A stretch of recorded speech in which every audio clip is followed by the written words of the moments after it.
There are lots of people like this.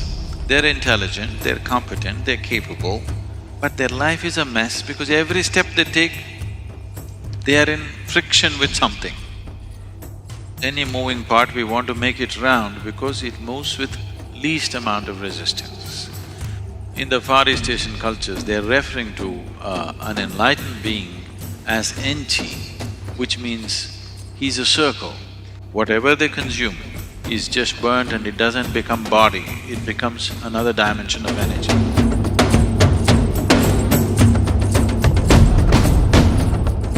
Bandha literally means a lock.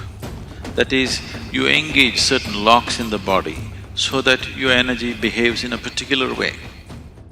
Why these bandhas? What they can do for you? Have you heard of a word called Ojas? O-J-A-S, Ojas? No? No? Okay. The word Ojas means a non-physical dimension of energy. That is, you can generate a certain amount of non-physical dimension of energy around you.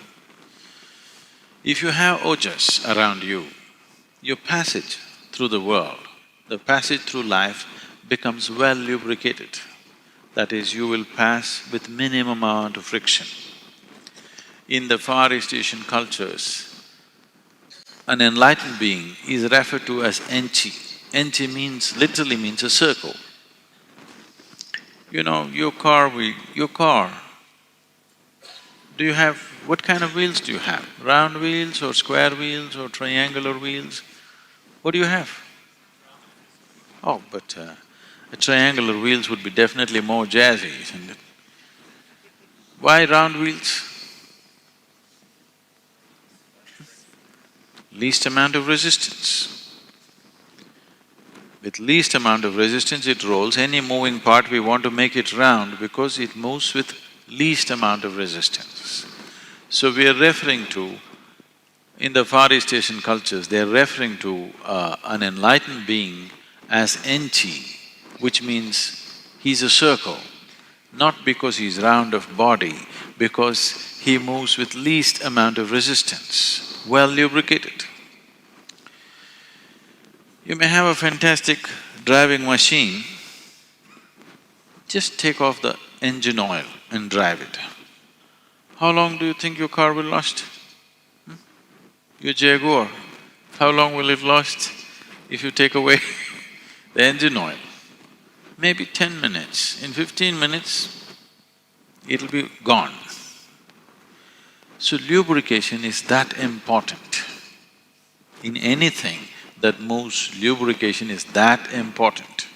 So if you want to move through the world without being well lubricated, you will see every step of your life seems like friction and every step of your life will be suffering because there is no lubrication.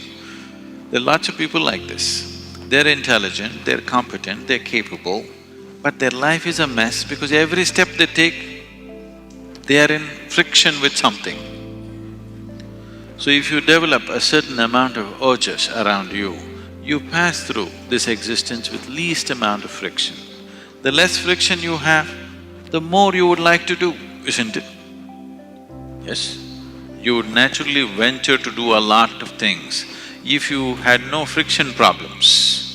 But every day you step out, you get into some friction, you will hesitate tomorrow to step out. This is happening all the time, isn't it? When you develop ojas, if you start developing ojas, one thing that'll happen to you is all the excess weight in the body will start going away by itself.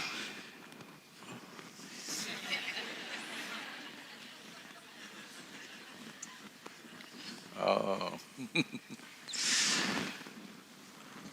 You know, if you come to the yoga center, you will see certain people at certain times will be in a certain type of sadhana or certain type of inner work. When they're doing this, these days we keep them completely secluded because people get scared looking at the way they eat. They will eat 10 times of what a normal person would eat, heaps of food. but they will be losing weight.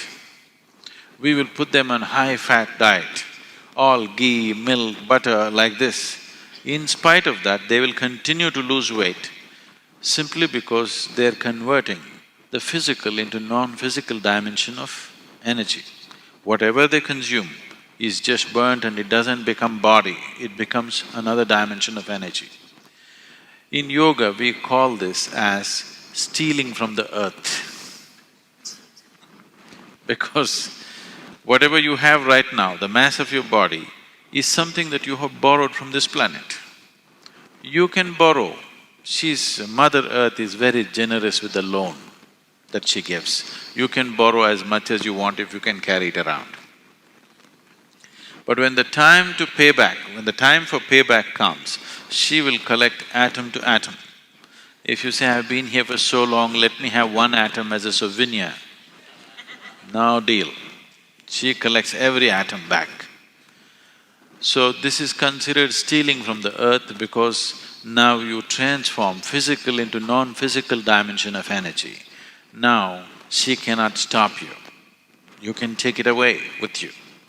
So this is packaging something for a long journey without she knowing about it. Otherwise, she will grab it back. If it's in the physical form, she'll filter it out. If it's in a non-physical form, the earth cannot hold it back. Now you're doing Shambhavi. If you're doing it every day, you will develop Ojas, some amount of Ojas, which will see suddenly everything seems to be facilitated for you, it just happens. If you do not have any Ojas, you may have all other capabilities, but simply because of the fear of friction, you will be held back. I feel this is 80% of the world's population. They're all held back, always with the fear of what will happen to me, what will happen to me. Wherever they go, they will have bad experiences. If they step in and try to do something with some enthusiasm, tomorrow morning little friction happens and they stay back. I think this is 80% of the population. The fear of what will happen makes them into half a step, never a full step in their life. So, Ojas or generating Ojas is a very important part of living successfully in whatever you're doing.